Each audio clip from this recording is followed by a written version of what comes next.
So with the new um, Facebook integration, I have to stop it once it goes live. Like it goes live now, but it'll actually start talking over us. So I've learned not to do that.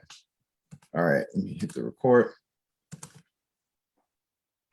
All right, everybody. I am live with Michael Yeung of Productivity and Performance. Before I dive into this interview, we're going to, talk about his entrepreneurial journey, and he is joining us from Hong Kong. I said that Yep. correct. And so earlier, this was going to go live a couple hours ago, and we had a mix-up, and now we're doing it later. And the cool thing is, it's so much a representation of how business is you have to be able to adjust. You have to be able to, still show up with a smile. And as you can see, Michael still has a smile. And we met in a Tony Robbins course, and he was posting in a group, just to give you guys some background. And there's something about when people post for self-gain, you can see it, but you can also tell when people are posting because they genuinely want people to win. And one of the things that absolutely stood out to me about Michael is he genuinely wanted people to win. So during this podcast, you're going to hear his entrepreneurial story, the highs, the lows, why he decided to go this route, and what he sees the future being. Before we go that far, I want to give the floor to Michael to kind of tell us about himself and definitely about the business. Sure. Well, I just want to say, first of all, Brent, thank you for having me. And where should I start? Well, when it comes to productivity and performance, just to give you guys a overview, like a 500,000 foot view of what I do, I help client business owners, small businesses, namely coaches, consultants, service providers, contractors, agency owners to harness the power of addition by subtraction. So we help them through a combination of high performance, productivity, and business strategies to namely streamline their business to allow them to maximize their return on time invested. Because let's face it, we are out of the information age. Information out there, like it's just oversaturated, but at the same time, we have got to allow us to not just tie in our success with one thing, which entrepreneurs fall into, which is just the revenue, but actually be able to build a business that serves us, our purpose, and create the impact, influence, and income that we want without it coming in the expense of our personal well-being, our relationships, our sanity, or our health. And that's a vision of our business. And while Brent, appreciate you basically giving me the space to give your audience as a gift. As a gift, I just want to let your audiences know that whoever's listening to this, whoever's tuning in, if you believe that there's something that speaks to you, simply go to www.productivityandperformance.net and join my Facebook group. It's completely free. We are building a community of winners here where we help each other to harness the power of addition by subtraction, achieve more with less. We host weekly live trainings completely for free every Wednesday. And we also post and share resources that's got to do with helping people with their business model, delegation, energy, leveraging time, so forth and so forth. So yeah, if you're tuning in live or in your recording, simply tune into www.productivityandperformance.net and we can go from there. So yeah. And when we talk about energy, Michael is high energy. And so just know what you're getting into. And one of the things we said before this got started, we were doing our pre-conversation, and he talked about, getting clients that are in alignment with him. And that is so true because they have to be in alignment with not only him, but the business. And so we're going to get back to that, but I just want to make sure that that's out there, that, it's something that entrepreneurs do think about. And it is very important, if you're not thinking about it, to think about it. So let's dive into his entrepreneur story. So Michael, when did you know you wanted to be an entrepreneur? It was in the summer of 2019. Oh, that's I recent. actually did not come from a background of entrepreneurship. My parents both climbed the corporate ladder. No one in my family, no one in my friend group is an entrepreneur. But It happened when I was halfway through my undergraduate course, which has got to do with veterinary medicine. I am a qualified veterinary surgeon. I operated on animals 2 years, worked as a vet full time before moving on to my business full time. And I started off just studying as a vet. And halfway through the program, I started feeling overwhelmed. I started getting awareness from reading books such as Think and Grow Rich, Robert Kiyosaki's Rich Dad Poor Dad, Millionaire Mindset Secrets by T. Harv Mhm. Eker, so forth and so forth, and just lit a fire in me. And that's where the entrepreneur line within me just got woken up. And afterwards, from there, I just scoured through the internet, dive deep in my own personal development journey, started multiple businesses, started with like, well, I wouldn't even call it for my first business. It's got to do with trading, forex, followed by e-com business Yeah. on Amazon. Earned some money with Amazon whilst doing my work placements, clinical work studies, and stuff like that. Burnt out hard, lost that business whilst trying to run a basketball team and manage a relationship all at the same time. And that led me to diving all the way deep onto how can I actually achieve more with less? How can I actually allow me to not just work faster, but also to allow me to work in a way that allows me to focus on the right things, enjoy the journey, and achieve the right outcomes whilst being the right person, whilst becoming a better version of myself. And all in all, as I stepped out of my ecom business, I stepped into the coaching business, serving everyone, helping everyone with productivity. And that eventually led me to where I am at right now. And so from the story, listening to the story, it sounds like that's where addition by subtraction came in too. Exactly. Doing more with less. Okay. Exactly. Exactly. Okay. That makes perfect sense. But many of us who are going down that path of, our career path. And to be a veterinarian, it wasn't an easy path. Like you have to do some work. People don't understand that to leave your job, your profession, it's you're literally the way your brain responds to it is the same way as people mourning death. And when you leave, it's a sense of this is who I am. Like I'm leaving a part of who I am behind. And you went from being a veterinarian surgeon to the world of entrepreneurship. How hard was it for you to really make that leap into entrepreneurship? Very, very, very hard. It's not rainbows and sunshines. And if there's an opposite term for that, I will use that term. No, it's not. So my background was a stockbroker, and I went to school for banking and finance. And as soon as I came out of school, I did my series tests, and I was a stockbroker. Like that's what I wanted to do my whole life. And I didn't realize that psychologically, even when I decided to go into the world of entrepreneurship, I was still holding on. I was still, call people in the community. I wanted to know what was happening at work at the old job.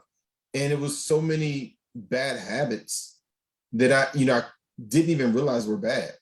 I just saw it as, staying in touch or, just keeping abreast of what's happening. But really, it was distracting me from going off and, being the best entrepreneur I could because I was in two different worlds. So when you Yeah. left, did your family respond positively or negatively? So I would say when I left, when I made a transition, everyone thought I was crazy because at a lot of standards, like I was living a dream life with a dream job, stable life, everything like that a lot of people hope for. But for me, my vision is not to work 50 hours a week in a veterinary practice for the next 30 years of my life. That Yeah. is the pathway that I later on figured out isn't something that I want to do, as rewarding as it is to be able to help people recover the health of their pets, their dogs and cats. I love kittens, I love dogs. I'm still an animal person through and through, but that's just not something that I want to pursue as a career path. So at the same time, as I grew my coaching business, I am also looking to, well, achieve my bigger vision as well. As in, I see a lot of my clients and a lot of entrepreneurs. Some of them are in like an agency space. Some of them are in the operation space, anywhere in the between. But most of us have a larger goal. Some of them is to allow people to to end human trafficking. Someone really wants to help like underserved women, to underrepresented women, to basically have opportunities that they want. And for me, my goal behind the goal is to be able to one day collaborate with charities that's in the field of animal welfare and wildlife conservation. And in a sense, I am already collaborating with one startup that's going to do with exactly that, based in Africa. And one day I'm also I'm also laying the groundwork to start my own as well. So just the oath that's sworn as I become a vet, I am still having that as part of my mission over the long term, but I'm just not fulfilling it in the traditional routes. Mm. And that allowed me, like when I got to that state, when I got clear on that vision, that's where I was at peace with myself, where I know exactly how I am going to pave my pathway as I exited the veterinary practice world, step into my coaching business, focus on that whilst having my bigger vision guiding me as a North Star as I grow. Yeah.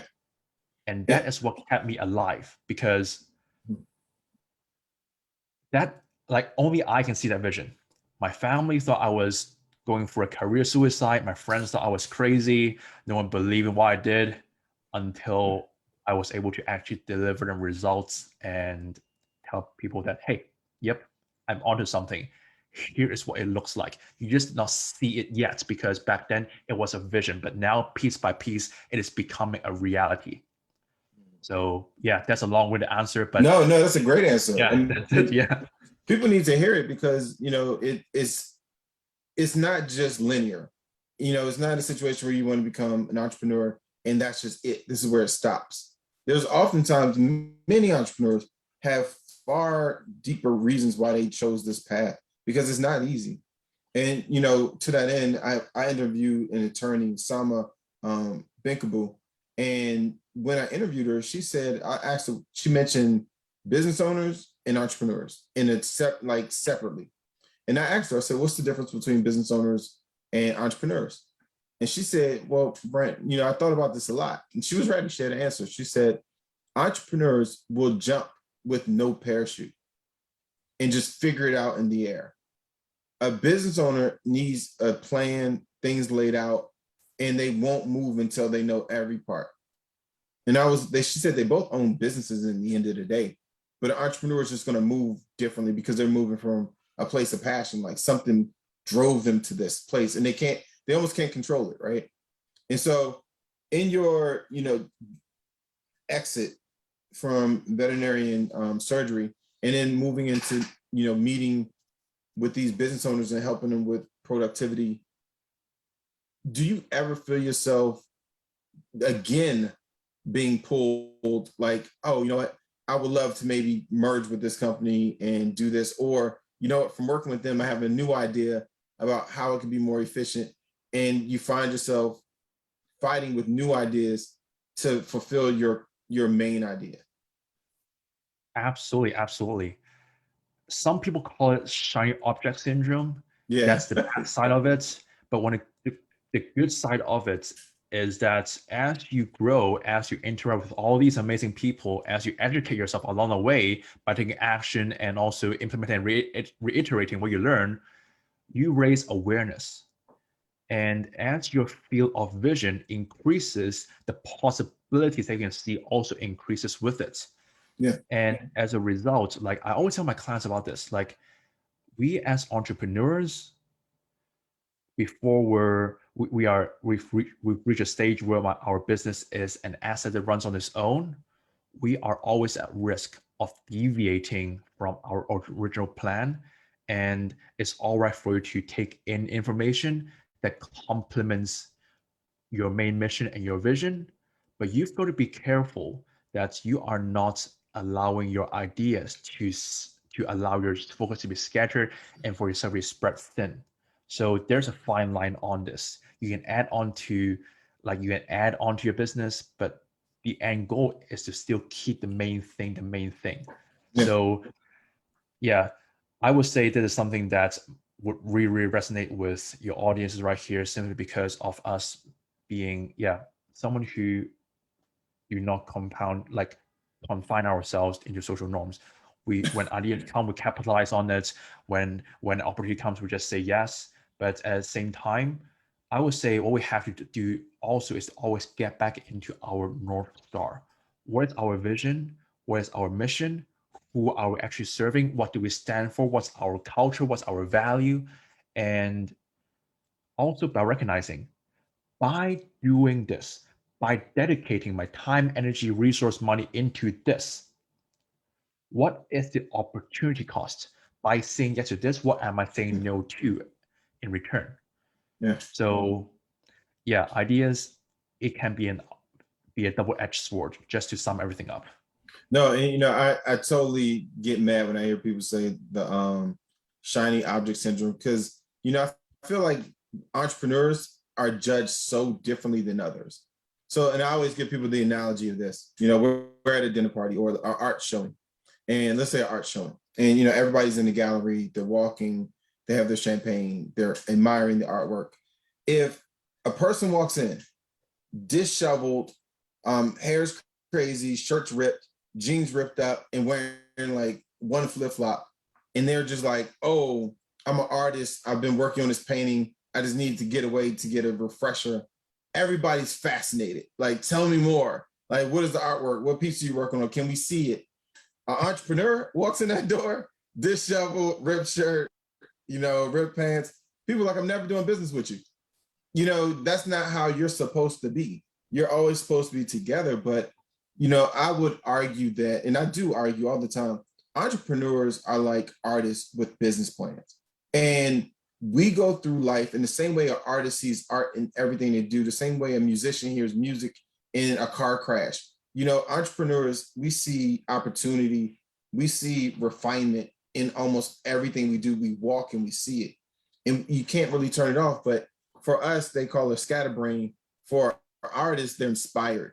And, I think it's unfortunate that we get judged like that, because our brains work very similarly. And sometimes we do have to have what you call the North Star. And I think that's brilliant, because without it, we're walking in the dark again, right? And there are too many stars in the sky to just follow all of them.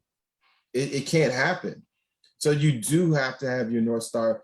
I mean, so much so, I think that's a really good point that, if the entrepreneurs are listening to this, I would implore you to write down, what is your North Star, mission with your vision? Or what is that goal, that's your North Star goal? And of course, I'll say this, if you are thinking that, you should go back to Michael's Facebook group. So, this is a midway plug. So where is the Facebook group located? Like, where should they go to get to it again? So they can either go to www.productivityandperformance.net, not .com, .net, and then you can simply, so you will reach a page where you can receive your group invitation, or if you're already active on Facebook, you can simply go to the search bar and search Productivity and Performance, a group for coaches and consultants, and it will probably be on the top of your search results. So either way works for, whatever works for you. Simply, you can either go on the website or go straight to Facebook. And either way, who should go this? Is it any coach or coaches in a particular industry? So I actually designed this group for anyone with a service-based businesses. Okay. With anyone who takes clients, and you don't even have to be like a coach or consultant. It's simply a way, because Facebook will only allow me to type so many words on a group title. So yeah, that's why it's titled that way. But as long as you are a client business owner, you are welcome, and you would gain so much clarity. I promise that. No, it's funny. It's so many platforms that, as the creators of these platforms, we know we're limited to a certain number of characters, but we're trying to write this limited number of characters, knowing that the person reading it doesn't know we have limited characters to describe what it is. So we have to, oh my gosh, it's funny when you said that, because I've been in that boat so many times. But, so your parents weren't entrepreneurs. Your friend circle wasn't a group of entrepreneurs. you kind of set the trend in that group, and persistence overcomes resistance, right? So you continue to persist, and now you're seeing some traction. With the traction that you now have, what's next for your business? Mm. So just to give you some context, we ran from 0 to a 250,000 run rate within 12 months, and we are looking to hit the end of this year with a 500,000 run rate. Okay. And as we gain traction, one thing that I have noticed is that once, like, it's like inertia. It's hard when you get started. It takes a lot of energy inputs to get the ball rolling. Yeah. But when you build the momentum of a freight train, the things that can slow you down gets lesser, lesser, lesser, and lesser and Yeah. lesser. So in terms of what's next, I would say I like to do more of what works. I love to keep my business simple. I love to serve my clients at a high level. I am building a mastermind. I am working with my clients in a private setting. And I would keep my vision the same. I will keep my vision the same, but my ultimate bigger picture in terms of my mission is to go against the hustle culture. Yeah. That's so common, not just in the entrepreneur space, but also in basically modern work environments, especially after COVID, which blurred the line between work and rest. Yeah. So I want to help people to think a different way and perceive their time and the word freedom in a different manner. Because productivity isn't about our ability to work the most hours and to get the most stuff done. Productivity is about our ability to achieve our desired outcomes with the least input, and in return, allow us to actually receive the freedom that we deserve and desire. Mm-hmm. So another thing would be that, like, yeah, please tell me when I'm going on tangent, because I can go forever because I'm just so passionate about this topic. But a lot of times, like, people wear this hustle bad, like hustle, like promises a hustle, like a brand, Yeah, they all the like a time. hustle. It's like a Yeah, brand of honor. exactly. Mm. But at the same time, we've got to ask ourselves, like, with us doing all these things, are we actually creating the life that we want to create? Are we actually creating a progress in a way that's most efficient and most effective? Because there's something called busy and there's something called being productive. And what I want my, like, yeah, anyone who comes into my sphere of influence, I just want him to be aligned and actually be intentional with what their time is, where their time is going, and be able to allow their success to not come in the expense of their own personal well-being. Because I've seen so many people, they push, push, push, push, push. They hit 100K month, burnt out, and just have the business crumble upon itself. Yes. And I It's don't want that to it's happen to anyone. it's Yeah. a quick story. So I judge pitch competitions from time to time. Different schools or universities and organizations ask me to judge pitch competitions. And I was at this one pitch competition. It was a young guy, good looking guy, in shape. He commanded a room when he walked in, right? Like everybody was like, oh. So, the judges are sitting there and this guy presents. And at the end, everybody's like, oh, that's great. That's great. And I did not realize that I wasn't present. And I guess my face looked as if I were somewhere else. And clearly, this person is used to getting people's attention because he asked me in front of everybody. The person presenting asked me, I'm a judge. He said, did you not like my presentation? And I said, can I ask why you asked me that? He said, everybody seems pretty excited except for you. And it was interesting because it felt like an out of body experience. But when he said that to me, my initial thought was I wasn't impressed. But then I started to think, why wasn't I impressed? So like as he's talking, I'm thinking all these things in my head. I'm like, why wasn't I impressed? Like, what's going on? And I realized in that exact second, I looked at him, I said, you know what? I just realized I've been in business long enough where I know the difference between being really active and being profitable. And your presentation laid out a course of you being active, but it didn't lay out a course where you would be profitable. I really truly believe you're going to burn out if you were to actually do what you just presented. So no, I'm not impressed. And actually, I think that plan is going to cause you to have a poor quality of life.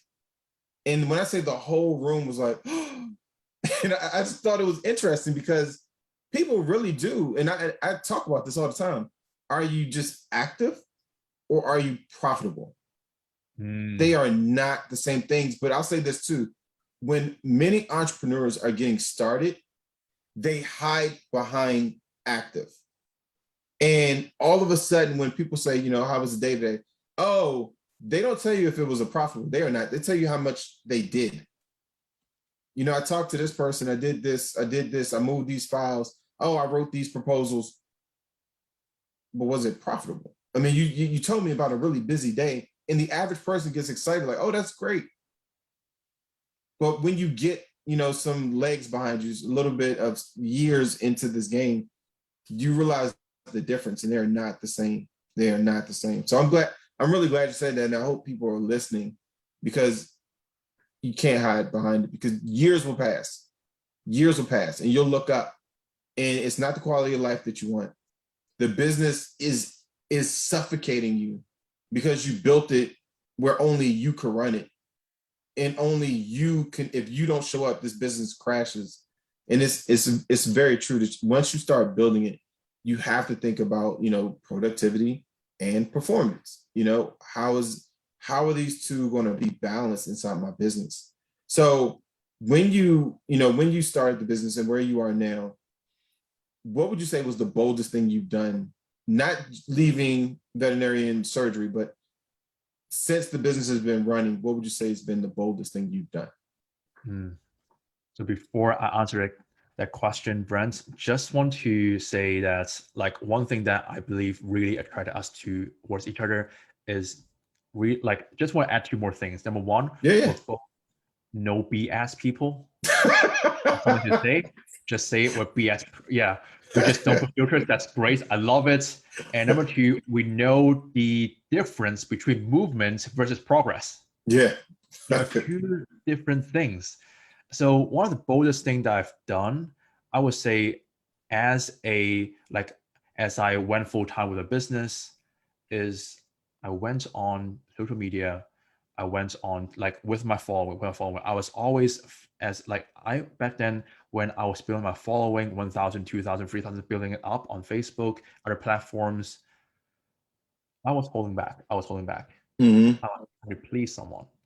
But then afterwards, like after some introspection, after talking to a few coaches, I became so bold where I started pushing out a message that probably propelled me to where I'm at right now, Yeah. which is to actually call people out for hustling 50, 50 hours, 70, 80, 90 hours per week and being proud of it. Hmm. And I preach this hard. This is not called being productive. It is called being inefficient. Yeah. Because if you're hustling so hard, but you're still not reaching your goals, what are you even doing with your time? Are you here to build a business that serves you, or are you becoming a servant of your business? Right. Hmm. And afterwards, I learned to polarize. I learned to polarize. You can either hate me, you can either love me, or you cannot ignore me. And that's my answer. I love it. Yeah, I love it. And you know what? I think, not even I think that's true because that's how I met you. In this group, how many people are in that group? Like 40K, yeah, at around least 40,000. 40,000. And, we found each other in that group, right? Because I remember you used to comment on some of my posts, and then I was commenting on your posts, and then I guess maybe the algorithm in Facebook like made me alerted to what you did. But I just started watching, how you put your information out, and it did force someone to either relate to you or just to say, this guy isn't for me. And for me, it made me relate to you. And then when we spoke, I think we had to get off the phone because we could have kept talking. And so these are things that are really cool because I'm sure down the road we might end up collaborating on. We will, I'm sure, work on some things together. But it also goes back to that being bold. For me, it was a moment where I realized I don't have to conform to anybody anymore. You know, my business can represent me and how I feel. It doesn't have to represent what I think the world wants it to be. And not even my parents. Because when I put an ape as a black man to put an ape on a shirt, my mom was like, why would you do that? And I was like, do you know what a silverback gorilla does? Like, do you understand the crushing weight and responsibility put on a silverback? They take care of the entire its own tribe, right? Yeah. It before any danger is led to its community, it faces it head on. Whatever's coming, head on. And if you run into a silverback gorilla, it is extremely smart and incredibly strong. And it does not hesitate to react. And that's how I wanted my business to be. Like, if you see it, this is what's going to happen. And I will defend my clients as quickly as a silverback gorilla defends his pride, right? And so, you know, seeing those things in you too, I mean, I really look forward to people visiting productivity and performance to get to know you. And then to get to know, because I'm sure whoever you start surrounding yourself with, they're going to be representatives of how your core values are, right? Because also too, when you start to grow, and you mentioned this culture, you said culture a couple times and core values a couple times. You learn not to bring people into your ecosystem who aren't well aligned. Like when I finally woke up about my business, I had to fire some clients, and they were clients writing reasonable checks, but it just wasn't worth it. And then I hit that tipping point, similar to what you said as well. You said the momentum of a freight train. I love that. You know, there's days where it's impossible not to make money now. It's just, you know, people, they're signing up for a program. They're calling me for service. They're working with one of my advisors, and, you know, the company trickle down effect is the company makes money, but it happens so organically. But the people that we work with, we enjoy so much. And, you know, when you're building your community, are you qualifying those coming from the Facebook group who make it into like your inner circle? Because I know the Facebook group is like where people can come get the information, get the training, and hopefully leave better so they can make the world better, right? But I know you, Michael, and then I'm starting to learn a little bit. So if I had to guess, I'm guessing you have an inner circle somewhere, and you're building that as well. So number one, do you have an inner circle? Yes, I do. I guess. Correct. Yeah. Or I guess. So that's, I'm guessing when people come through the Facebook group, is then you can make the decision that is this somebody we can work, my team or I can work with at that point, right? Exactly. Because one thing that I always tell my clients, I remind myself all the time, is that no matter whether you're B2B, B2C, whatever it is, it's always human to human. And I have outsourced so many things in my business, automated so many things. One thing that I never outsource is the process where I'm actually able to get to know someone who might be a good fit, who want to explore a partnership together. So let's say people who join my free Facebook group or largest community ever. I make a conscious effort to get to know every single one of them, as long as they are engaging, as long as they're active in the group, and I just wanted to get to know them. I'll hop on the multiple calls with most of my clients before we mutually establish a partnership together with a mutual understanding that, okay, we're great fits, let's do this. And then afterwards, like I am, because right now, like, yeah, I'm hiring, I'm looking to build a sales team, I'm looking to hire people to do ads for me, all that stuff in between. But when it comes to client fulfillment, yeah, that is probably a last thing that I will outsource because I love it. And this is what I stand for. And just looking back at the points that you've made when it comes to signing wrong clients previously, I've done it before. And I gotta say, yes, a lot of people, like, they can pay me, but if the cost of happiness, if the cost of peace is too high, it's not worth it. It's not worth it. Yeah. And one of the most damaging things that you can do to your conviction as a business owner is to try to work with someone who you know deep in your mind, deep in your heart, who is not a good fit, but they're willing to pay you.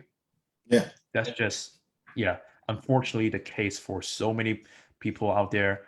But I would say we are reaching a stage in this industry where integrity, connection, authenticity is getting more and more and more valuable and scarce. Yeah. Those are great words, valuable and scarce, because even you and I know from some of the groups we're in, people will present. I'm not going to say show up.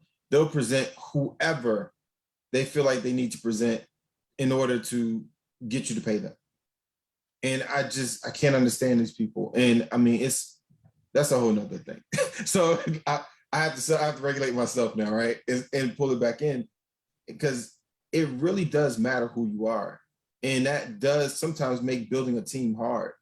And you mentioned, you automate and use software. So at this point, I always like to ask for an inside cheat sheet like item of the software or any of the apps or anything that you're using. What's an app that you think entrepreneurs should know about? This is going to be a very, very unconventional answer, but to be fair, just get a Google Drive. That's it. Just get a Google Drive. A lot of people go on to like these planning softwares, everything that's gonna do like fancy 1,000 million automations, all that stuff. But to be fair, spreadsheets are my favorites. No, Spreadsheets are my favorites. spreadsheets are awesome. And then also too, if you're doing it through a Google Drive, it auto saves. So you don't have to worry about all of a sudden the power having a surge or anything else. And depending on who you're sharing your drive with or that document with, you can both work on it at the same time. So there's a lot of power in the Google platform, which is why I own the stock. So it's a great stock. It's been doing amazing for me. But I really today, is there anything before we go that you just want to leave people with as it relates to your entrepreneurial journey or entrepreneurship as a whole? So if I were to just leave your audiences with one more value bomb, it will be this. Whatever you do, whatever goals you set, don't just set it for the ultimate outcome. A lot of people, we think the ultimate goal is to, let's say, reach a certain revenue mark, reach a certain stage in their business, earn or own a particular asset. But as you grow, you would realize that as you climb on top of a peak, you would simply end up at the bottom of a higher mountain to climb.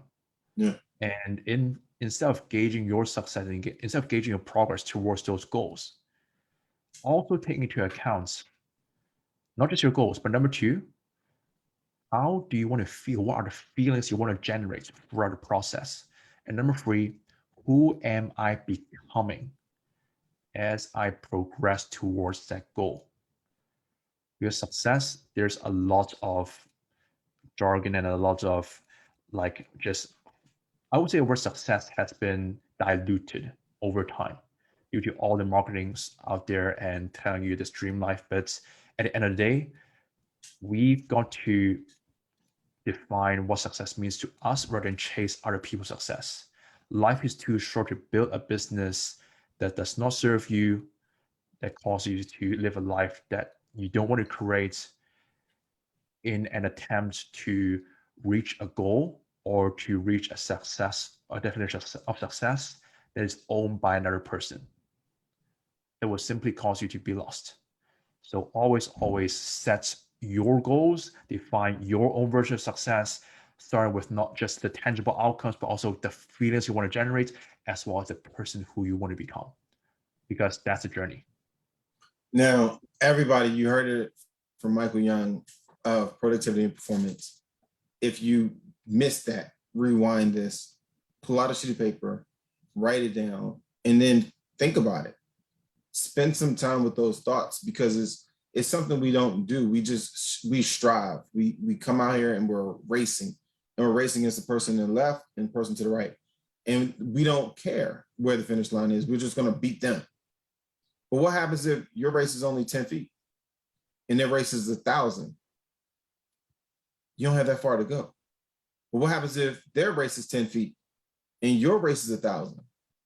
And so when they cross the finish line, are you going to stop? Because you'll never hit your goal because yours was at 1,000. So, you really got to run your race. And that's really important. I'm glad you said that, Michael, because it is true. People do get lost. And, I've never heard it said that way, but when you climb a peak, you realize you're at the bottom of another peak. That gave me a visual. So when you said it, I'm really hoping that my community digests it. And for all you bold visionaries out there, use your vision. Take a moment and create that vision of what that feels like. Because if you do climb a mountain and you get to the peak and you realize you're at the bottom of another peak, how do you feel? It goes back to what you said. Think about how you want to feel. Because if you said in the beginning, my goal is just to climb this mountain, and it doesn't matter what else is there after it's over, it won't change your feelings when you get to the top. But if you're climbing it just to get to the top, and then you realize you're not at the top and you thought you were, Exactly. that emotion is going to crush you. And you don't have the strength to keep climbing because you didn't set your goals based off what you wanted. You were just trying to win. And that's such an ambiguous word. So, Michael, I really appreciate you taking the time. And I know you had a busy schedule, in this conversation, it gave me greater insight to you. And I'm going to be joining your community. So I will go to the site productivityandperformance.net, and I will sign up because I want to get to know your community, see what you're doing, see the work you're doing. I'll invite you over to my community as well. You can come get some insight. We can do some powwows and see how each other's communities are growing, and maybe do some collaborative stuff with the community. So this has been a very productive podcast. I hope you all enjoyed it. I hope you definitely go to productivityandperformance.net. Spend some time with Michael Yeung and his team. Look around, and if you think he's the person that you want to hire to take you to that place, please definitely do it. And if you just want to stay in the community for a while to build that like no trust factor, he set it up, so he's ready to receive you. And if you qualify, he might bring you on as a client. So with that being said, I'll give the floor to you to say the final goodbye, and then we'll shut it down. Well, I would say, guys, girls, everyone who's tuning in, whatever you do, stay your North Star, move forwards, and never settle. That's whatever it takes. And I wish you all an amazing rest of the morning, afternoon, evening, whatever time you're tuning in. All right, everybody. Thank you for being with us. We look forward to seeing you in another podcast on another live. And thank you for being a bold visionary.